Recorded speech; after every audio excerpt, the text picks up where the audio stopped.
اللهم إني أسألك علما نافعا.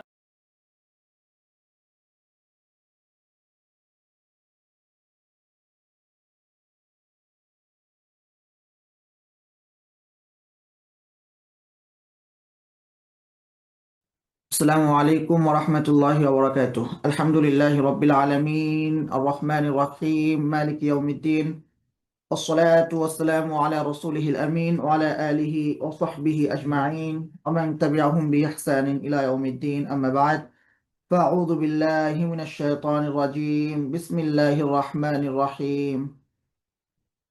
وهو الذي أنشأ جنات معروشات وغير معروشات والنخل والزرع مختلفا نكله والزيتون والرمان متشابها وغير متشابه، كلوا من ثمره إذا أثمر وآتوا حقه يوم حصاده ولا تسرفوا إنه لا يحب المسرفين.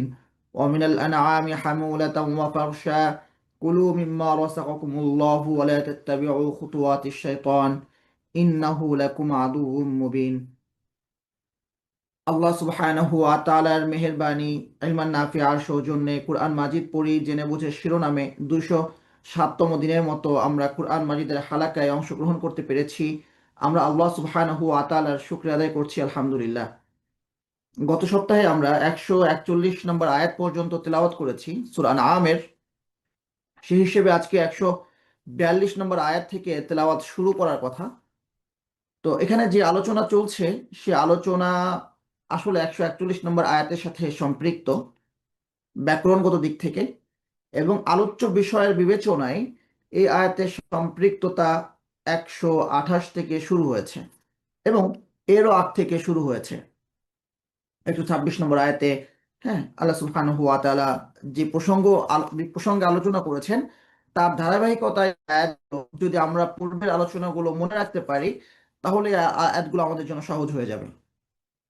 আল্লাহ কি বলেছেন 126 নম্বর আয়াতে? মুশরিকদের খামখেয়ালিপনা। তারা কি বলে যে ওয়াজআলু লিল্লাহি মিম্মা দারাআ মিনাল হারথি ওয়াল আনআমি নাসীবা ফাকালু হাযা লিল্লাহি বিজামিহিম ওয়া হাযা লিশুরাকাইনা। তাদের আল্লাহ সুবহানাহু ওয়া তাআলা তাদের জন্য যে গবাদি পশু সৃষ্টি করেছেন, যে ফসল সৃষ্টি করেছেন, হ্যাঁ, তো তারা কি করে, একটা অংশকে বলে এই অংশটা হচ্ছে আল্লাহর জন্য, আর এটা হচ্ছে আমাদের অন্যান্য শরীকদের জন্য, দেবতাদের জন্য। তারা একদিকে আল্লাহকে মানে, অপরদিকে তারা দেবতাদেরকে মানে। এটা সেই জাহিলিয়াতের কথা বলা হয়েছে। মুশরিকরা সবাই যে আল্লাহকে মানে, সবাই যে আল্লাহর জন্য ভাগ নির্ধারণ করে ব্যাপারটা এমন না, কিন্তু মক্কার সেই সময় মুশরিকরা এমন ছিল, তারা আল্লাহকে বিশ্বাস করতো, তারা আল্লাহর নামে কসম করতো, হ্যাঁ, আবার তারা দেব দেবতাদেরকেও বিশ্বাস করত এবং তাদের নামে কসম করত, তাদের জন্য মানত করত। তো এরা আল্লাহকেও খুশি রাখতে চায়, আল্লাহর জন্য একটা ভাগ নির্ধারণ করে এবং তাদের দেবতাদের জন্য একটা ভাগ নির্ধারণ করে এবং বলে এটা আল্লাহর জন্য, এটা আমাদের দেবতাদের জন্য।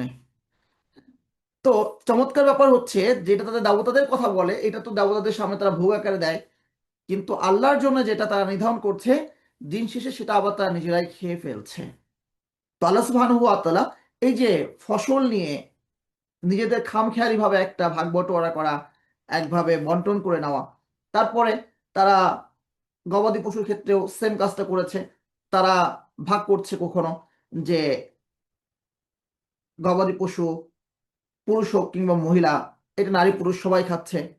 আবার কিছু ক্ষেত্রে এসে তারা বলছে গবাদি পশু, যেটা আল্লাহ সুবহানাহু ওয়া তাআলা 129 নম্বর আয়াতে আলোচনা করেছেন, যেটা পুরুষ গবাদি পশু, এটা শুধুমাত্র মানে এই গবাদি পশুগুলো আমাদের জন্য খাস, পুরুষদের জন্য, আর এগুলো নারী পুরুষ যে কেউ এগুলো খেতে পারবে। আবার কখনো বলছে এই পুরুষগুলো শুধুমাত্র আমাদের পুরুষদের জন্য, আর এই যেগুলো আহ মাদি অথবা কি বলে স্ত্রী গবাদি পশু আছে এগুলো যে কেউ খেতে পারবে। হ্যাঁ, তো এক এক সময় তাদের বিধানটা এক এক রকম। যেমনটা তারা মাসের ক্ষেত্রেও করেছে। আল্লাহ সুবহানাহু ওয়া তাআলা সেই অনেক আগ থেকে, ইব্রাহিম আলাইহিস সালামের সময় পর থেকে 4টা মাসকে সম্মানিত মাস বলেছেন, হারাম মাস বলেছেন। তো সেই 4 মাসে যুদ্ধ করা হারাম।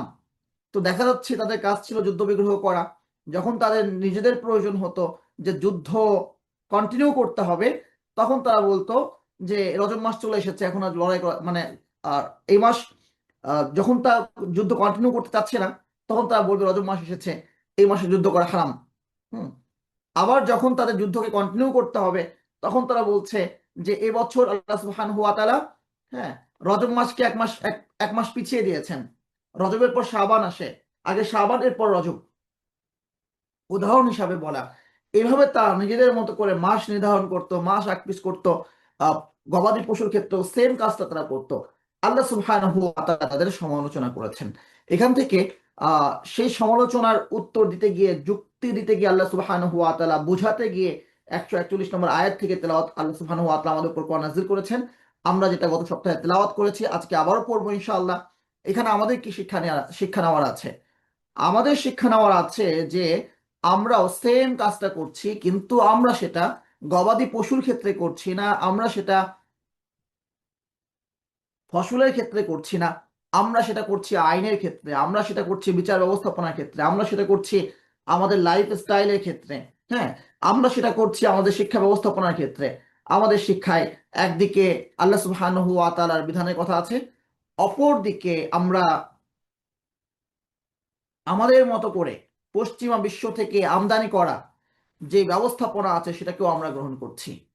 একদিকে আমরা মুসলিমরা জাকাত ব্যবস্থাকে গ্রহণ করেছি, জাকাতকে গ্রহণ করেছি। অপর দিকে আমরা সুদী লেনদেন, ব্যাংকিং ব্যবস্থাপনাকেও আমরা গ্রহণ করে নিয়েছি। ব্যাংকার একদিকে সে জাকাত দেয়, আর একদিকে সুদ নেয়।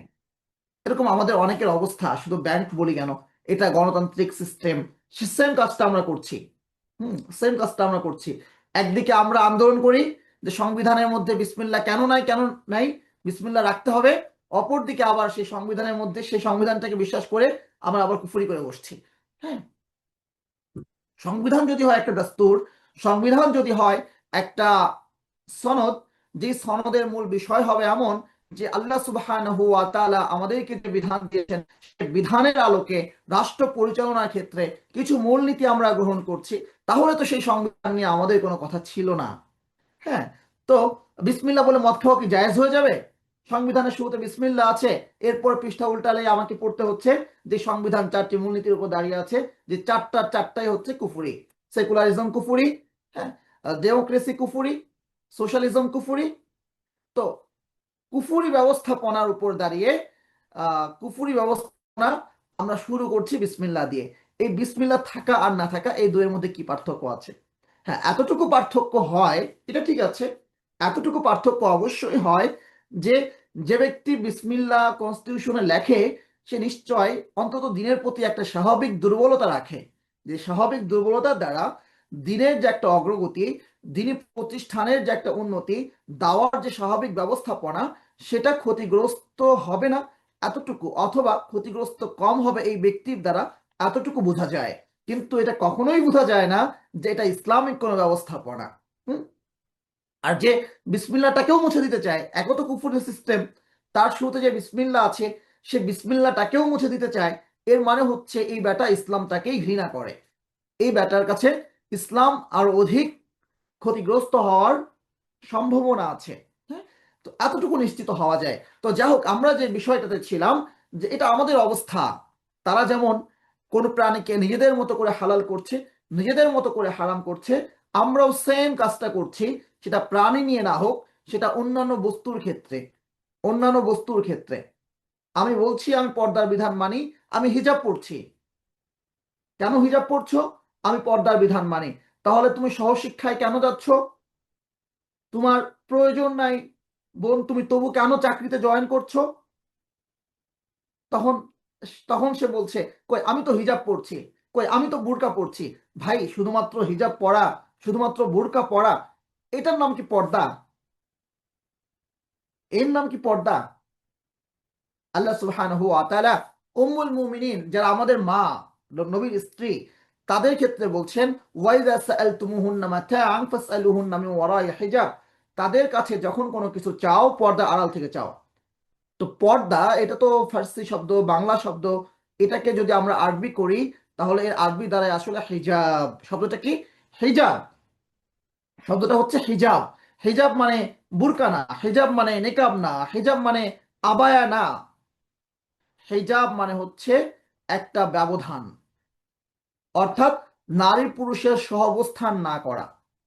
নারী পুরুষের সহাবস্থান না করা, এক জায়গায় তো অবস্থান করবে না, সেটা কর্মক্ষেত্রে, সেটা অফিসে, সেটা ঘরে, যাদের সাথে পর্দা করা জায়েজ, পর্দা করা ফরজ, সেই গায়রে মাহরামরা একসঙ্গে বোরকা পরে বসে কি আড্ডা দিবে? এক রুমে বসে বসে আড্ডা দিবে?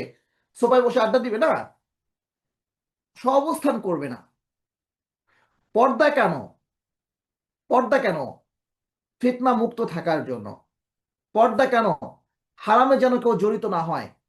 আপনি বলেন, আমাদের যে সিস্টেম, যে ব্যবস্থাপনা, অথবা আমাদের সহশিক্ষার যে পরিবেশ, এই পরিবেশে অনৈতিক সম্পর্কে শুধুমাত্র কি যারা হিজাব পরে না তারা জড়াচ্ছে, নাকি যারা হিজাব পরে তারাও জড়াচ্ছে? এই হিজাব কি অনৈতিক সম্পর্কের ক্ষেত্রে কোনো প্রতিবন্ধকতা তৈরি করছে? হ্যাঁ, প্রতিবন্ধকতা তৈরি করছে ব্যক্তির আদর্শ। একজন বোন, একজন বোন সে অপ্রয়োজনে কোনো পুরুষের সাথে কথা বলে না। একজন পুরুষ সে অপ্রয়োজনে কোনো নারীর সাথে কথা বলে না। এই শ্রেণী যারা, এই বোন সে বোরকা পড়তেও পারে, নাও পড়তে পারে, দুই শ্রেণীর মাঝে এই শ্রেণী আছে। সে দিনের এই বিধানটা মানছে, সে দিনের এই বিধানটা মানছে যে সে অপ্রয়োজনে কোনো পুরুষের সাথে কথা বলে না। সে বোরকা পড়তেও পারে, নাও পড়তে পারে, তাহলে সে দিনের একটা বিধান মানলো।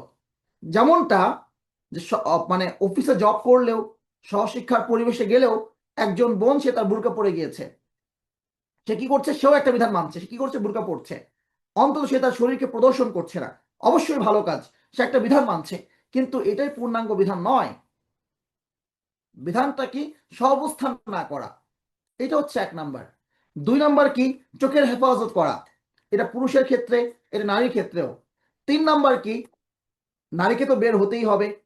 যখন তারা বের হবে, যখন বের হতে হয়, ইয়া নিসা আন-নবী, ইয়া নিসা, ইয়া আইয়ুহান নবী কুল লিআজওয়াজিকা ওয়া বানাতিকা ওয়া নিসাইল মুমিনিনা ইদনিনা আলাইহিন্না মিন জালাবিবিহিন।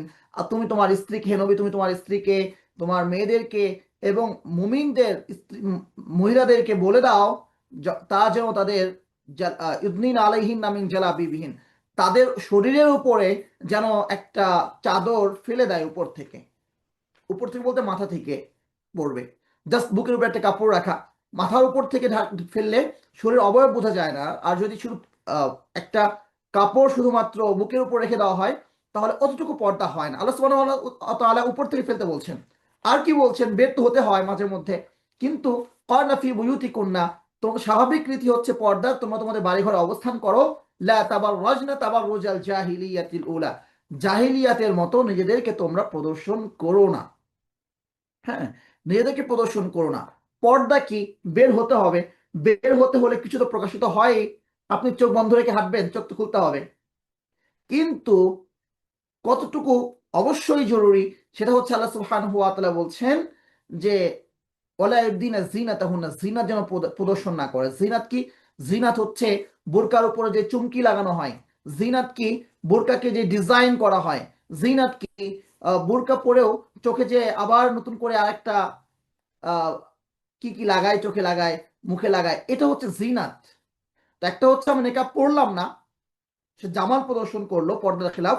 আরেকটা হচ্ছে যে চেহারার উপর আর মেকআপ করে বের হলো, এটা আরেকটা গুনাহ। তো যে কথা বলার উদ্দেশ্য, আমরা যেটা করছি, আমরা কিছু বিধান মানছি, পর্দা বিধান মানছি, বুরকা পড়েছি, তাহলে তুমি কেন সহশিক্ষা এসেছো? বহু দিনদার পরিবার, এখন বহু দিনদার পরিবার যাদের পর্যাপ্ত সক্ষমতা আছে, তবুও তারা তাদের মেয়েদেরকে ইউনিভার্সিটি পরিবেশে পাঠাচ্ছে, সহশিক্ষায় পাঠাচ্ছে। এটা আমাদের ব্যর্থতা, জাতি হিসাবে গোটা জাতির ব্যর্থতা, যে আমরা আমাদের মেয়েদের জন্য পর্যাপ্ত শিক্ষার পরিবেশ তৈরি করতে পারিনি। তাই বলে কি আমি হারামে পাঠাবো? হারাম পরিবেশে পাঠাবো? যে ইসলাম না থাকার আরেকটা কুফল, আমাদের সমাজে, আমাদের রাষ্ট্রে একজন মেয়ের যে অভিভাবকত্ব প্রয়োজন ছিল, যার কেউ নয়, রাষ্ট্র তার হবে, ইসলামের খেলাফত তার হবে, সেটা হচ্ছে না। অনেক বোনকে বাধ্য হয়ে তাকে চাকুরিতে নামতে হচ্ছে। এটা বাস্তব, এটা বাস্তব যে চাকুরিতে নামতে হচ্ছে। তাদের কথা ভিন্ন, বাধ্য যে হচ্ছে, যে যার লেভেল অনুযায়ী, যার অবস্থা অনুযায়ী তিনি জায়গাতে সরকারি কোনো কনসালটেন্টের সাথে, কোনো সাথে আলোচনা করবেন, সেটা ভিন্ন জিনিস। স্বাভাবিক অবস্থা কি? তো যা হোক, এই কথা বলার উদ্দেশ্য একটাই, একটাই উদ্দেশ্য, সেটা হচ্ছে যে পর্দার ক্ষেত্রে, ঠিক গণতন্ত্রের ক্ষেত্রে আমরা আমাদের মতো করে কোনো কিছুকে গ্রহণ করছি, কোনো কিছুকে আমরা গ্রহণ করছি না, এবং আমরা আমাদের মতো করে বানিয়ে নিচ্ছি বিধানটাকে, জায়েজ বলছি। তো আল্লাহ সুবহানাহু ওয়া তাআলা আমাদেরকে জাস্ট একটা উদাহরণ দিয়ে দেখিয়েছেন পশুর ক্ষেত্রে, এবং আল্লাহ একটা তাদেরকে বলছেন যে তোমরা যে তোমাদের মতো করে বানিয়ে নিচ্ছ, হুয়াল্লাযী আনশা জান্নাতিন মা'রুশাতিন, তোমাদের কি সে ক্ষমতা আছে, অধিকার আছে? তিনিই সেই সত্তা যিনি এগুলোকে সৃষ্টি করেছেন। তো তোমরা এগুলো ভক্ষণ করো, কিন্তু অপচয় করো না, আর যার যার হক আছে তাদেরকে তাদের হকগুলো পৌঁছে দাও। তাহলে নিজে খেতে হবে, হকদারকে হক পৌঁছে দিতে হবে, তবে করা যাবে না। এরপর ফসলের আলোচনা করার পর আল্লাহ সুবহানাহু ওয়া তাআলা গবাদি পশুর ক্ষেত্রেও তা যেহেতু বলেছে এটা আমাদের পুরুষদের জন্য, এটা নারীদের জন্য, কোনো প্রাণীকে তারা হালাল করছে, কোনো প্রাণীকে তারা জায়েজ করছে, আল্লাহ গবাদি পশুর আলোচনা করে বলছেন অমিনাল আনামি, তিনি যেমন ফসলকে তিনি সৃষ্টি করেছেন, ঠিক একইভাবে গবাদি পশুকেও তিনি সৃষ্টি করেছেন।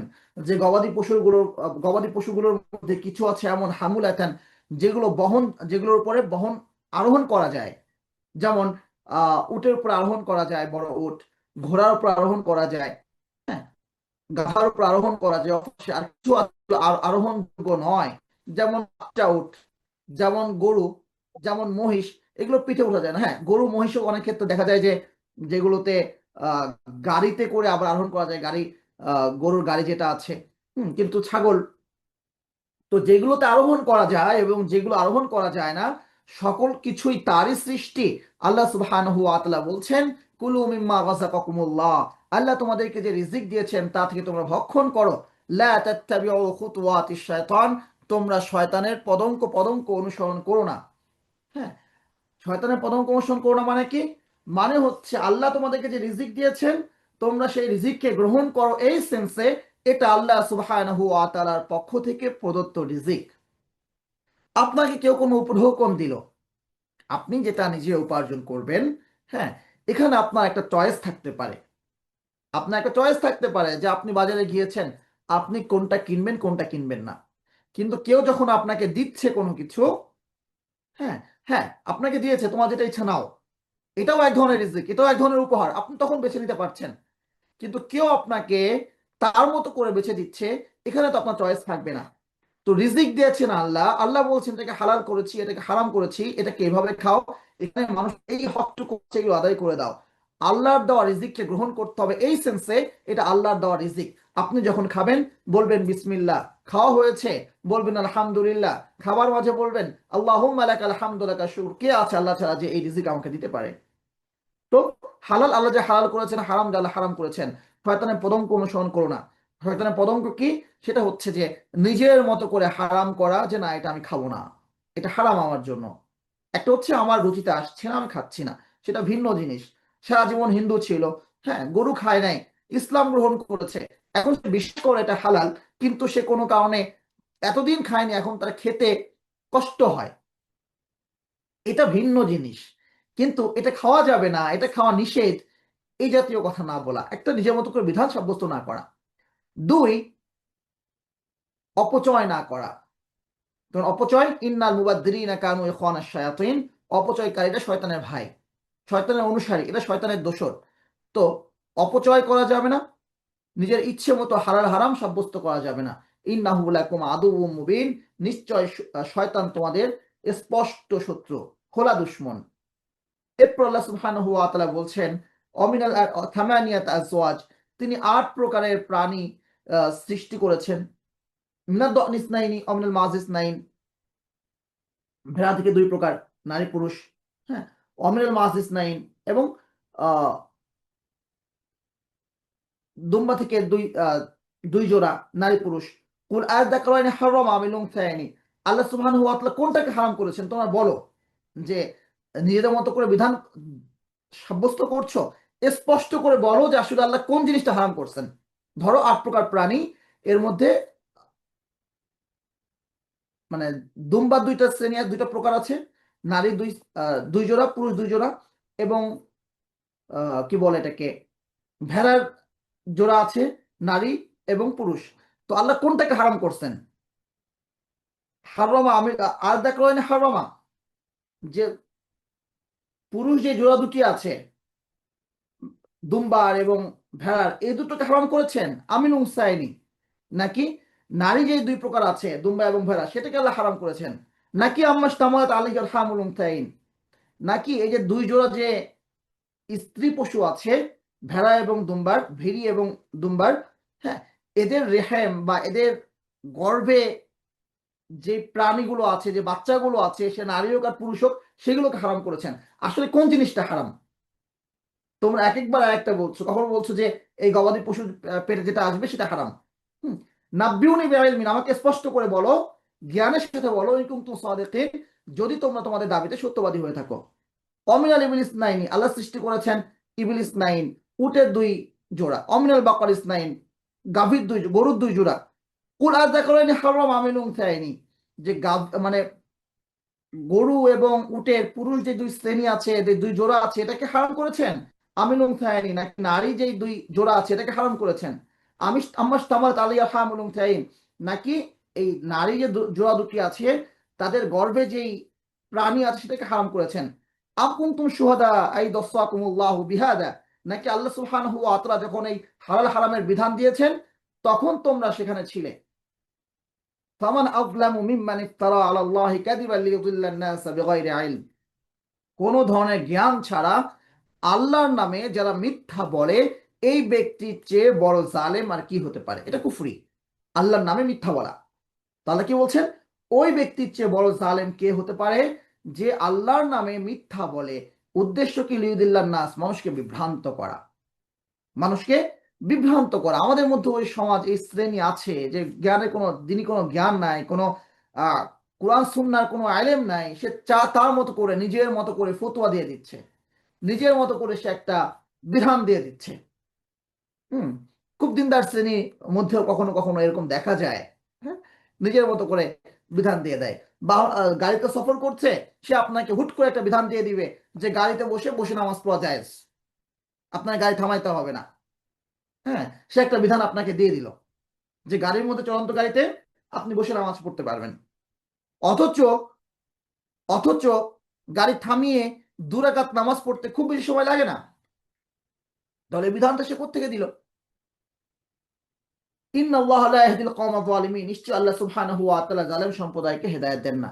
কুল লা আজিদু ফিমা উহিয়া ইলাইয়া মুহাররামান, আল্লাহ সুবহানাহু ওয়া তাআলা রাসূল সাল্লাল্লাহু আলাইহি ওয়াসাল্লামকে স্পষ্ট করে বলতে বলছেন, কুল, তুমি বলো, লা আজিদু ফিমা উহিয়া ইলাইয়া, আমার কাছে যে ওহী নাযিল করা হয়েছে সেখানে আমি দেখি না কোনো হারাম কোনো কিছু, আলা তাইমিন মুহাররামান আলা তাইমিন, ভক্ষণকারীর জন্য হারাম, এত আমহ যেটা সে খাবে, ইল্লা আইয়াকুনা মাইতাতান, এই প্রাণীগুলো ছাড়া, কি আইয়াকুনা মাইতাতান, যদি সেটা মৃত হয়, আও দামাম মাসফুহান, প্রবাহিত রক্ত হয়। প্রবাহিত রক্ত কি? যখন আপনি প্রাণীটাকে জবাই করবেন, জবাই করা অবস্থায় যে রক্তটা প্রবাহিত হয় এইটা হচ্ছে হারাম রক্ত, এটা হচ্ছে নাপাক রক্ত। এটা যদি কাপড়ে লাগে সেই কাপড় ধুতে হবে, এটা খাওয়া না যায়, হারাম।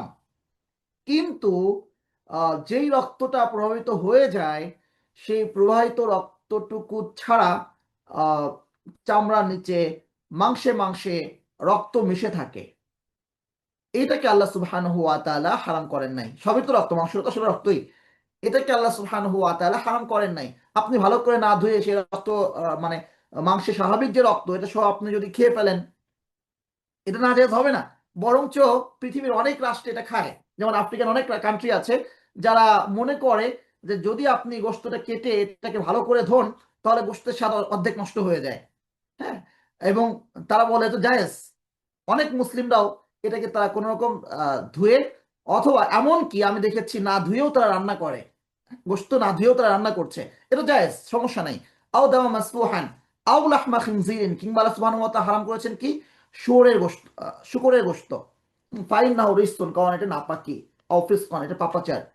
আও ফিসকান হইলা লিগাইরিল্লাহি বি, কিংবা এমন প্রাণী যেটা আল্লাহ সুবহানাহু ওয়া তাআলা ছাড়া ভিন্ন কারো নামে, ভিন্ন কারোর জন্য জবাই করা হয়েছে, ভিন্ন কারো নামে ভিন্ন কারোর জন্য জবাই করা হয়েছে।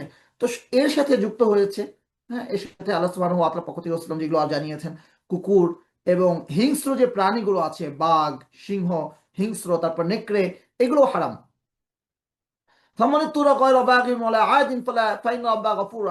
সীমালঙ্ঘন করবার উদ্দেশ্য নয় এবং পাপাচার করে নয়, বরং বাধ্য হয়ে কেউ যদি এগুলো কোনো কিছু গ্রহণ করে তো তোমার রব পরম ক্ষমাশীল, চিরদয়ালু।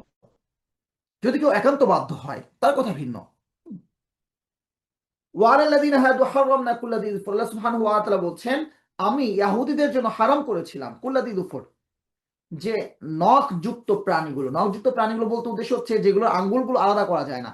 হ্যাঁ, যেমন হচ্ছে উট, উট, তারপরে আহ ছাগল টাইপের যে প্রাণীগুলো আছে, এইগুলো আলাদা করা যায় না। তো এগুলোকে অমিনাল বাকারিল গনামি হারামনা আলাইহিম হুমামা, গরু এবং মেষের চর্বিও তাদের জন্য আমি হারাম করেছিলাম। ইল্লামা হামলা দুহুরুমা, তবে যে চর্বিটা পিঠে লেগে থাকে, আবিল হাওয়ায় আও মাখলাতা ব্যাসনা কুঁজে থাকে, হ্যাঁ, কিংবা হাড্ডির সঙ্গে যে চর্বি লেগে থাকে সেটা ছাড়া, মানে একান্ত যেটা আলাদা করা যায় না গোশত গোশত থেকে, ওইটা ছাড়া স্বাভাবিক চর্বি আমি হারাম করেছিলাম। কেন? যালিকা জাযাইনাহুম বিবাগহিম, তাদের পাপাচারের কারণে, তাদের সীমালঙ্ঘনের কারণে। ওয়াইনাল্লাহু সাদিকুন। এই আয়াত প্রমাণ করে আল্লাহ সুবহানাহু ওয়া তাআলা নিয়ামত পেয়ে যখন কেউ সীমা লঙ্ঘন করে, আল্লাহ সুবহানাহু ওয়া তাআলা নিয়ামতকে কেড়ে নেন। এজন্য এজন্য রিজিকের একটা বড় মাধ্যম হচ্ছে আল্লাহ সুবহানাহু ওয়া তাআলার কাছে ইস্তিগফার করতে থাকা। কি করতে থাকা? ইস্তিগফার করতে থাকা। আল্লাহ সুবহানাহু ওয়া তাআলা বলছেন ওয়ালাউ আন্না আহলাল কুরআ আমানু ওয়াত্তাকাউ লাফাতাহনা আলাইহিম বারাকাতিম মিনাস সামাই ওয়াল আরদ।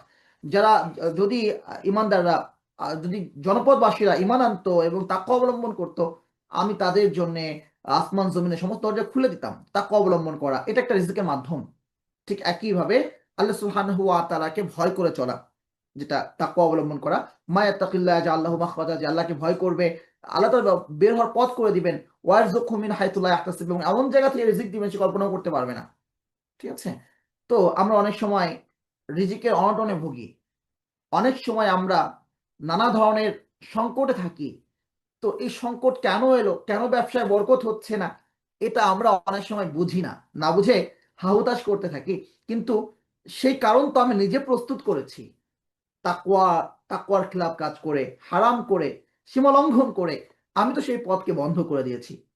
তো আল্লাহ সুবহানাহু ওয়া তাআলা বলছেন ইয়া কওমি ইস্তাগফিরু রাব্বাকুম ইন্নাহু কানা গাফফারা, হে আমার সম্প্রদায়, রাসূলকে বলতে বলছেন হে আমার সম্প্রদায়, ইস্তাগফিরু রাব্বাকুম, তোমরা তোমাদের রবের কাছে ইস্তিগফার করো, ক্ষমা প্রার্থনা করো। বলো আস্তাগফিরুল্লাহ রাব্বি মিন কুল্লি যামবি ওয়া আতুবু ইলাইহি, বলো লা হাওলা ওয়ালা কুওয়াতা ইল্লা বিল্লাহ, বলো আল্লাহুম্মা আনতা রাব্বি লা ইলাহা ইল্লা আনতা খালাকতানি ওয়া আনা আবদুকা ওয়া আনা আলা আহদিকা ওয়া ওয়াদিকা মাসতাতু, আল্লাহুম্মা ইন্নী আউযু বিকা মিন শাররি মা সানাতু, আবুউ লাকা বিনি'মাতিকা আলাইয়া ওয়া আবুউ বিযামবি ফাগফির লি ফাইন্নাহু লা ইয়াগফিরুয যুনুবা ইল্লা আনতা। সাইদুল ইস্তিগফার আমাদের সবার মুখস্থ থাকা উচিত। হ্যাঁ, তো ইস্তাগফিরু রাব্বাকুম, তোমরা তোমাদের রবের কাছে ক্ষমা প্রার্থনা করো, ইস্তিগফার করো। ইন্নাহু কানা গাফফারা, নিশ্চয়ই তিনি ক্ষমাশীল। তো যদি তোমরা ক্ষমা প্রার্থনা করো, ফলাফল কি পাবে? ইউরসিলিস সামাআ আলাইকুম মিদরারা, তিনি আসমানটাকেই তোমাদের কাছে প্রেরণ করবেন, যেন পুরো আসমান জুড়ে তোমাদের জন্য বৃষ্টির পানি। সুবহানাল্লাহ। আল্লাহ কি বলছেন? মেঘকে প্রেরণ করবেন না, ইউরসিলিস সামা, তিনি আসমানটাকেই পাঠিয়ে দিবেন তোমাদের জন্য মিদরারা, যে আসমান থেকে বৃষ্টি বর্ষণ হবে। ইউরসিলিস সামা আলাইকুম মিদরারা ওয়া ইউমদিদকুম বিআমওয়ালি ওয়া বানিন, এবং তোমাদেরকে সাহায্য করবেন সন্তান দিয়ে, সন্তান দিয়ে, সম্পদ দিয়ে। ওয়া ইউমদিদকুম বিআমওয়ালি ওয়া বানিন। তো এটা হচ্ছে আল্লাহ সুবহানাহু ওয়া তাআলার পক্ষ থেকে তাকওয়া অবলম্বন করা, ইস্তিগফার করা, এগুলো নিয়ামত প্রাপ্তির মাধ্যম। আর নিয়ামত থেকে বঞ্চিত হওয়ার মাধ্যম কি? অপচয় করা, নাফরমানি করা, নিজের মতো করে হালাল হারাম সাব্যস্ত করা। হুম তো আল্লাহ সুবহানাহু ওয়া তাআলা আমাদেরকে সে সমস্ত কাজ থেকে হেফাজত করুন, যার দ্বারা আমাদের আল্লাহ সুবহানাহু ওয়া তাআলার পক্ষ থেকে রিজিকের দরজাটা বন্ধ হয়ে যায়, সংকট তৈরি হয়ে যায়। এবং আল্লাহ সুবহানাহু ওয়া তাআলা আমাদেরকে সেই অনুভূতিটুকু দান করেন, আমরা যেন বুঝি কোনো বিপদ যখন আসে যে আল্লাহ আসলে আমার কোন পাপের কারণে এই বিপদটা দিয়েছেন, যেন আমরা সেই পাপ থেকে বাঁচতে পারি। এই অবস্থা খুব ভয়াবহ একটা অবস্থা, যে আমি আল্লাহ তাআলার পক্ষ থেকে কোনো একটা আযাবের মধ্যে আছি। আযাব, অনেক আযাব হতে পারে। আমি সালাত আদায় করি, সালাতের মধ্যে আমি মজা পাই না, এটা আযাব। আপনি ভাত খাচ্ছেন, একটু চিন্তা করে দেখেন, আপনি একটু চিন্তা করেন যে আপনি ভাত খাচ্ছেন কিন্তু মুখে স্বাদ লাগে না। আপনি গোশত খাচ্ছেন কিন্তু গোশতের স্বাদ পান না। আপনি ফল খাচ্ছেন, ফলে স্বাদ পাচ্ছেন, আপনি খেতে পারবেন, খেতে পারবেন না, আপনাকে অসুস্থ বলা হবে, আপনি আপনি ডাক্তার দেখাবেন, আপনি নানা পদক্ষেপ গ্রহণ করবেন যেন আপনার মুখে স্বাদটা ফিরে আসে। হ্যাঁ, এটা আল্লাহ সুবহানাহু ওয়া তাআলার পক্ষ থেকে নিয়ামতের স্বাদ। খাবারের স্বাদ অনুভব করি বলেই আমরা খেতে পারি, সুস্থ আছি। তো আমি সালাত আদায় করি, আমি সালাতের স্বাদ পাই না। আমি মুমিন, আমি ইমানের স্বাদ পাই না। আমি কোরআন তেলাওয়াত করি, কোরআন তেলাওয়াতের স্বাদ পাই না। আমি নাফরমানি করে আমার অন্তরে মানে আফসোসের অনুভূতি তৈরি হয় না, আমার মধ্যে কোনো ধরনের কোনো বিকার নাই, তো এটা আল্লাহ সুবহানাহু ওয়া তাআলার পক্ষ থেকে একটা আযাব। দাকাত আমাল ঈমান, ঈমানের সাথে শোধন করলো ওই ব্যক্তি, মান রাদিয়া বিল্লাহি রাব্বা, যে আল্লাহকে রব হিসাবে পেয়ে সন্তুষ্ট, অবিল ইসলামী দিনা, এবং ইসলামকে দিন হিসাবে পেয়ে সন্তুষ্ট, অবি মুহাম্মাদিন সাল্লাল্লাহু আলাইহি ওয়াসাল্লাম রাসূলা ওয়া নাবিয়্যা, রাসূল সাল্লাল্লাহু আলাইহি ওয়াসাল্লামকে নবী এবং রাসূল হিসাবে পেয়ে সন্তুষ্ট। তো এই তিনটা কোয়ালিটি যে অর্জন করতে পেরেছে, দাকাত আমাল ঈমান, সেই ইমানের স্বাদ পেয়েছে, তার মানে একটা স্বাদ আছে, একটা স্বাদ আছে। রাসূল সাল্লাল্লাহু আলাইহি ওয়াসাল্লাম বলছেন, জয়লাত কুররাতু আইনি ফিস সালাহ, আমার চোখের শীতলতা দেওয়া হয়েছে সালাতের মধ্যে। কুররাত শব্দ দুই ক্ষেত্রে প্রয়োগ হয়েছে। একটা হচ্ছে রাসূল সাল্লাল্লাহু আলাইহি ওয়াসাল্লাম হাদিসে বলেছেন, জয়লাত কুররাতু আইনি ফিস সালাহ, আমার চোখের শীতলতা সালাতের মধ্যে। আরেকটা হচ্ছে কুরআন মাজিদে এসেছে, হ্যাঁ, রব্বানা হাব লানা মিন আজওয়াজিনা ওয়া যুররিয়াতিনা কুররাতা আয়ুন ওয়াজআলনা লিল মুত্তাকিনা ইমামা, হে আমাদের রব, হাব লানা মিন আজওয়াজিনা, আপনি আমাদের স্ত্রীদের থেকে দান করুন এবং আমাদের বংশধরদের থেকে দান করুন কুররাতা আয়ুন, আমাদের চোখের শীতলতা। কি সন্তান? তো সন্তান, চোখের শীতলতা, কোন সন্তান? সন্তানকে দেখে মা তার সন্তানকে বুকে আগলে নেন, শীতের রাতেও নির্দ্বিধায় যার জন্য রাত জাগেন, হুম, যার জন্য 9 মাস কষ্ট সহ্য করেন, বাবা যার জন্য, যার মুখের দিকে তাকিয়ে অক্লান্ত পরিশ্রম করেন, সাধ্যের মধ্যে আছে এমন কোনো কষ্ট তিনি করতে দ্বিধা করেন না, কুণ্ঠা করেন না, কষ্ট করে সন্তানকে যখন তার পছন্দের বস্তু এনে দেন আর সন্তান শুধুমাত্র হেসে দেয়, বাবা তাতেই সন্তুষ্ট। এটা হচ্ছে কুররা। সেই কুররা, সেই কুররা যেটা আমরা আমাদের সন্তানদের মাঝে খুঁজি, সেটা কি আমরা নামাজের মধ্যে খুঁজেছি কিনা, সেটা আমরা আমাদের নামাজের মধ্যে খুঁজেছি কিনা। তো যে কথা বলার উদ্দেশ্য, সালাতের মধ্যেও একটা স্বাদ আছে, এই স্বাদ না পাওয়া, গুনাহের পরে আফসোস তৈরি না হওয়া, অনুতপ্ততা বোধ তৈরি না হওয়া, এটা আল্লাহ সুবহানাহু ওয়া তাআলার পক্ষ থেকে একটা আযাব। এরকম আরো যে আযাবগুলো আছে, রিজিকের অনটন, তো এটা কারণ খুঁজে পাচ্ছি না, কি কারণ এটা হচ্ছে, এটাও একটা আযাব, এটাও একটা আযাব। আল্লাহ সুবহানাহু ওয়া তাআলা এই অবস্থা থেকে আমাদেরকে হেফাজত করেন। ফাইন কাযযাবুকা ফাকুর রাব্বুকুম যু রাহমাতিন ওয়াসিআ, ফাইন কাযযাবুকা, যদি এরা তোমাকে মিথ্যা প্রতিপন্ন করে, ফাকুর রাব্বুকুম, তুমি বলে দাও তোমাদের রব অবশ্যই দয়াশীল, ওয়াসিআ, প্রচুর দয়ার অধিকারী, প্রশস্ত দয়ার অধিকারী, ওয়ালা ইরাদ্দু বাসুহু আনিল কওমিল মুজরিমিন, তিনি দয়ালু বলে এই কথা ভাবার কোনো সুযোগ নাই, অপরাধীরা পার পেয়ে যাবে তার দয়ার বলে, হ্যাঁ, তার আযাবকে ফিরিয়ে দেওয়ার কেউ নাই অপরাধী সম্প্রদায় থেকে। তো দায়ের কাজ কাজ করতে থাকা, কিছু মানুষ বিরোধিতা করবে, তাদেরকে উপেক্ষা করা। দায়ী যখন চিন্তা করবে যে সকলের সন্তুষ্টি নিয়ে আমাকে চলতে হবে, তখন আল্লাহ সুবহানাহু ওয়া তাআলা যা বলেছেন তার উপরে প্রভাব অবশ্যই সৃষ্টি করবে মানুষের কথাগুলো। রাসূল সাল্লাল্লাহু আলাইহি ওয়াসাল্লামকে আল্লাহ সুবহানাহু ওয়া তাআলা বলছেন, ওয়াইন তুতি আকতারহুম ইউদিল্লুকা আন সাবিলিল্লাহ, যদি তুমি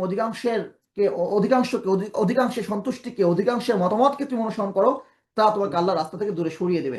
রাসূল সাল্লাল্লাহু আলাইহি ওয়াসাল্লামের পক্ষে পর্যন্ত সম্ভব নয় অধিকাংশ মানুষের মন জয় করে চলা, অধিকাংশ মানুষের সন্তুষ্টি নিয়ে চলা। তো এজন্য একজন দায়ীকে চিন্তা করতে হবে যে আল্লাহ সুবহানাহু ওয়া তাআলা কি বলেছেন, আর যারা মিথ্যা প্রতিপন্ন করবে তাদেরকে উপেক্ষা করতে হবে, তাদেরকে আল্লাহ সুবহানাহু ওয়া তাআলা যেখানে যে জবাব দিতে বলেছেন সেখানে সেই জবাব দিয়ে দিতে হবে। আল্লাহ সুবহানাহু ওয়া তাআলা আমাকে এবং আমাদের সকলকে আমল করবার তৌফিক দান করুন।